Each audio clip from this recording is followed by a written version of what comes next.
गाबोननो जानो गोनां 10,000निबो बारा बागुरुम्बा दोहौ जि मोसानायनि जि हाबाफारि बा दिन्थिफुंनायनि जि हाबाफारि आसाम सरकारनि इनिशिएटिभआव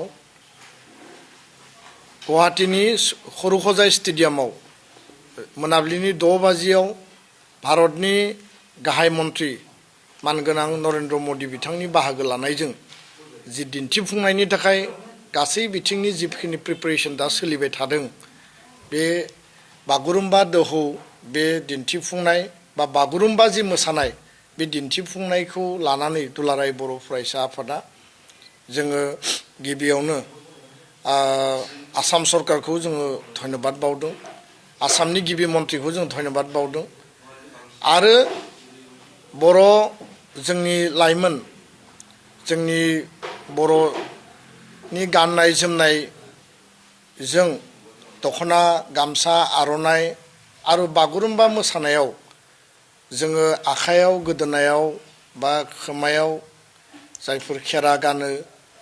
बा खाम दामग्रा जोंनि सेंग्राफोरा बा जोहोलावफोरा जिखिनि बेयाव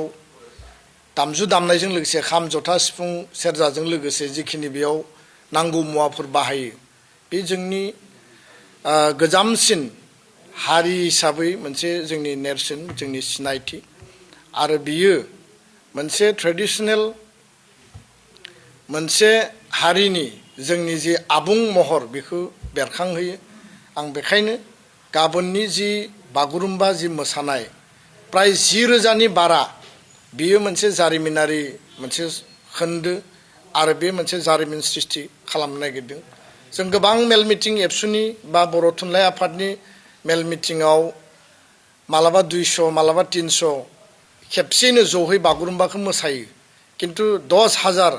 बियो गिबि खेबनि थाखाय मोनसे रेकर्ड सृष्टि खालामगोन जुदिও जों हास्थायदोंमोन जे थांनाय 2024 सनावनो बे खोथाया रायलायनाय जादोंमोन गिबि मन्थ्रि बिथाङा फोसावदोंमोन जे आसामनि बिहु असमियानि बिहु मोसानायनि उनाव दिन्थिफुंनायनि उनाव बागुरुम्बाखौ खालामनाय जागोन किन्तु फैयै फैयै 2025नि फेब्रुवारि दानाव झुमुर बिनन्दिनी मुं होनानै झुमुर मोसानायखौ 8,000नि मोसानायखौ दिन्थिफुंनाय जादों आरो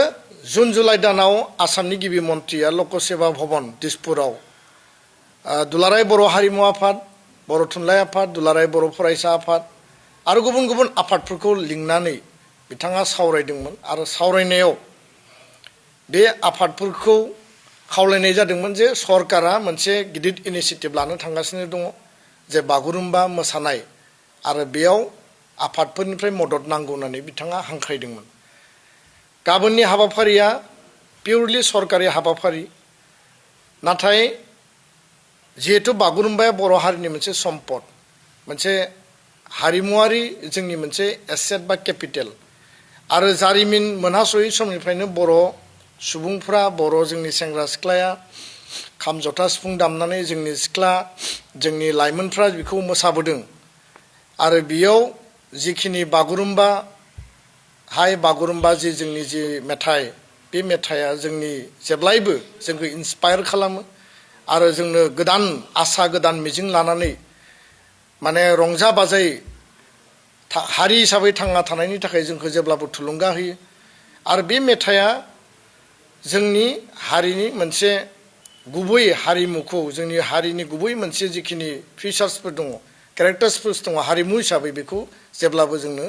मिथिहोयो दिन्थियो दा बेखायनो गाबोननि जिखिनि हाबाफारि बे हाबाफारियाव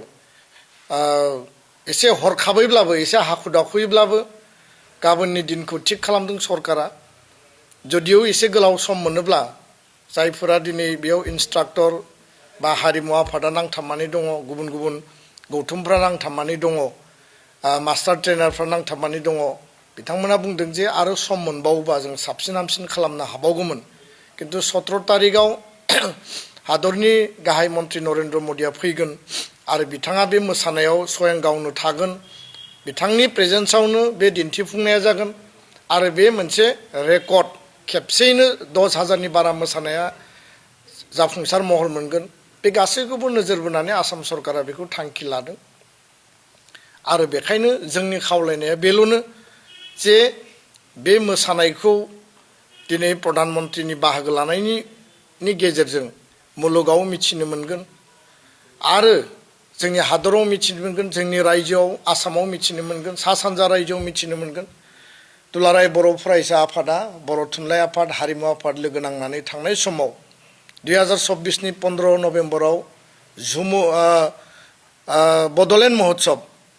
बे बड'लेण्ड महोत्सब खुंनायनि गेजेरजों जोङो हारिनि हारिमुखौ जोंनि रावखौ जोंनि हारिखौ मुलुग दरबाराव गायसननायनि थाखाय जोङो हाबाफारि लाबोदों आरो उननि समाव बड'लेण्ड महोत्सबआव प्रधान मन्त्रीया गावनो स्वयं दङमोन आरो उननि समाव नखर मन्थ्रिनि बाहागो लानायजों गोदान दिल्लीयाव बड'फानि मुङै जों लामा जों गायसननो हानाय बिथांनि मुङै जोङो मुसुखा गायसननो हानाया थारैनो हारि मोनसे थांना थानायनि गेदेर मोनसे माइल खुन्थिया होननानै जों बुंनो सानो आरो गाबोननि हाबाफारियाबो बे गासै हाबाफारिनि गेजेराव बेबो मोनसे माइल खुन्थिया बिनि गेजेरजों बर' हारिखौ मिथिगोन बर'नि हारिमुखौ मिथिगोन बागुरुम्बाखौ साबसिनै मोजाङै बयबो नुगोन मिथिगोन खोनागोन आरो बिनि थाखायनो जोङो आसामनि गिबि मन्त्रि डक्टर हिमन्त बिश्व शर्मा बिथांखौ बे गासै इनिसियेटिभनि थाखाय जोङो साबायखर बावदों धन्यबाद बावदों आरो हादरनि गाहाय मन्त्रि बिथाङा जिहेतु गावनो फैनानै बे हाबाफारियाव बाहागो लागोन बेखौबो बिथांखौबो दुलाराय बर' फरायसा आफाद बर'नि आफादफोर आरो बर' हारिनि जानानै जों बिथांखौ धन्यबाद बावदों